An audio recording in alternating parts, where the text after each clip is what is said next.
Paano mag-apply ng rubber coat rubberized cementitious waterproofing? Una, ang surface ay dapat na malinis at walang dumi at iba pang foreign objects. Sunod ay dampian ngunit hindi basta kung hawakan ng surface ng malinis na tubig bago ilapat ang rubber coat CW. Lagyan ng Fortress Heavy Duty Waterproofing Sealant ang mga bitak, gaps, joint areas at overlaps. Paalala, para sa paghahalo inirerekomenda ang 1:1 ratio. Maghanda ng 4 na litro ng rubber coat CW at haluin ng maigi. Tapos ay maghanda din ng 4 na kilong na sala na semento. Sunod ay ilagay ang 4 na litro ng rubber coat CW sa mas malaking lalagyan.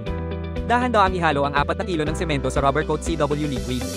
Para sa electric mixing, inirerekomenda na hindi bababa sa 5 minuto ang paghahalo at 10 minuto naman sa mano-manong paghahalo.